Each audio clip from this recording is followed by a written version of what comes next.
कालीचरण सर्राफ। माननीय सभापति महोदय,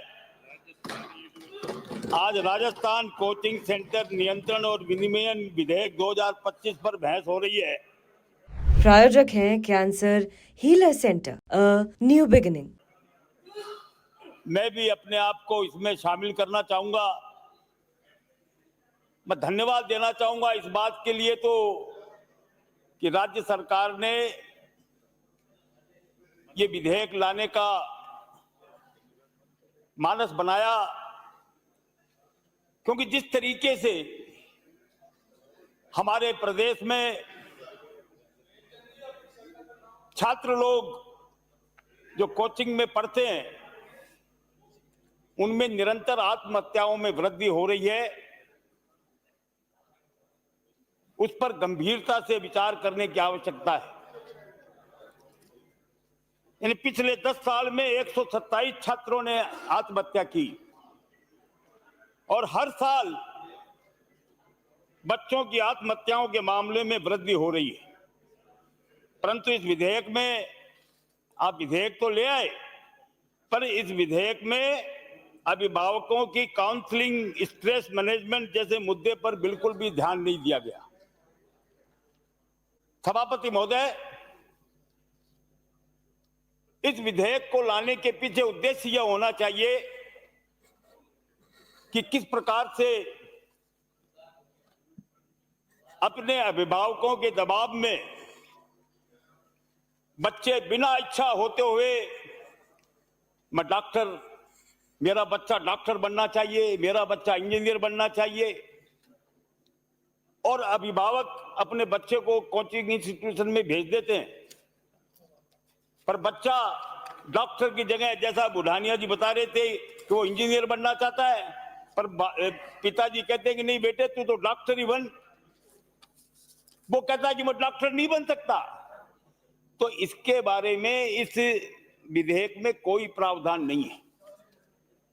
और फिर केंद्रीय सरकार ने जनवरी 2024 में जो गाइडलाइन जारी की उसको भी आपने दरकिनार कर दिया। होना यह चाहिए कि आत्महत्याएं कैसे रुके, इसके बारे में इस विधेयक में प्रावधान होता। और जो राजस्थान ने एक अपनी पहचान बनाई है कोचिंग इंस्टीट्यूशन के बारे में, आज पूरे देश के बच्चे हमारे कोटा में, हमारे सीकर में, हमारे जयपुर में कोचिंग लेने के लिए आते हैं, परंतु उसके बारे में इसमें कोई प्रावधान नहीं है। आपने जिस प्रकार के प्रावधान इसमें रखे हैं उससे तो ऐसे लगता है कि ये ब्यूरोक्रेसी के जंजाल में हम लोग कोचिंग इंस्टीट्यूशंस को दे रहे हैं। यदि ये विधेयक इसी रूप में आपने पारित कर दिया तो मैं आपको गारंटी से कह सकता हूं कि राजस्थान के जो अपनी एक पहचान है कोचिंग इंस्टीट्यूशंस की, लाखों की संख्या में बच्चे बाहर से आकर के यहां पर पढ़ते हैं, ये सारे कोचिंग इंस्टीट्यूशंस यहां से वापस शिफ्ट हो जाएंगे अन्य राज्यों में, और जो लाखों लोग हमारे इन कोचिंग इंस्टीट्यूशंस के माध्यम से जो रोजगार प्राप्त कर रहे हैं, चाहे वो पीजी हॉस्टल्स के माध्यम से हो, चाहे टिफिन सेंटर चलाए जाने के माध्यम से हो, चाहे छोटे छोटे शिक्षक हो, कर्मचारी हो, ये सारे के सारे लोग बेरोजगार हो जाएंगे।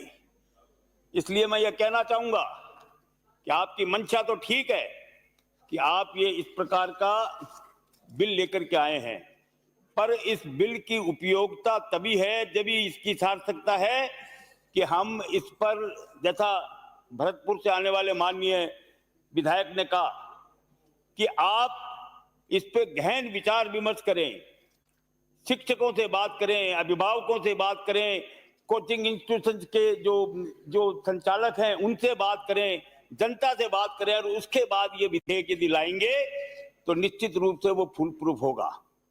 आज जिस प्रकार आपने ये विधेयक लिया है, अब इसमें आपने स्टेट लेवल पे और डिस्ट्रिक्ट लेवल पर कमेटी बना दी। ये बात सही है कि आज कलेक्टर 50-50 कमेटियों का अध्यक्ष होता है, वो जा नहीं सकता। इसमें जनप्रतिनिधि नहीं, इसमें कोई जुडिशियरी का आदमी नहीं, कोई एनजीओ स्वयंसेवी संस्थाओं के लोग नहीं। तो मैं ये चाहूंगा कि आप इस प्रकार का बिल बनाएं जिसमें सरकारी अधिकारी तो हो, तो उसके साथ साथ जनप्रतिनिधि भी हो, उसमें एनजीओ का प्रतिनिधि भी हो, और सबसे बड़ी बात है कि उसमें जुडिशियरी का भी कोई न कोई प्रतिनिधि हो। अब जो केंद्र ने गाइडलाइन दी थी उसमें यह कहा था कि आप इस प्रकार का सिस्टम डेवलप करेंगे कि यदि कोई बच्चा 2 दिन एब्सेंट रहता है बिना कारण बताए, तो उसकी सूचना उसके परिजन को दी जाएगी। गायब है, इसमें वो इस प्रकार का कोई प्रावधान नहीं है। सेंट्रल ने आपको गाइडलाइन दी थी कि जो महिला विद्यार्थी हैं, जो दिव्यांगजन है, उनको हम प्राथमिकता देंगे। आपके इस बिल में उसके बारे में भी कोई जानकारी नहीं है। तो मैं ये चाहूंगा कि आपने पहल की, ये बिल लाए, ये तो अच्छी बात है, पर ये जल्दबाजी में इस विधेयक को पास मत करिए, क्योंकि इसके बड़े दूरगामी परिणाम होंगे।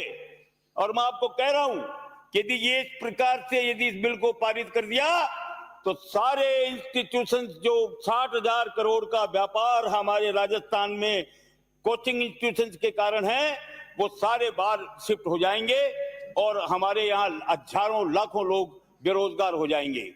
तो मेरा आपसे अनुरोध है कि इसको आप या तो प्रवर समिति में भेजें या जो भी करना चाहें, सबसे राय लेकर के, और एक फुल प्रूफ हम यदि कोचिंग विनियमन के लिए जो बिल लाएंगे तो वो ज्यादा उचित होगा। आपने मुझे समय दिया, इसके लिए बहुत बहुत धन्यवाद। प्रायोजक हैं cancer healer centre, a new beginning.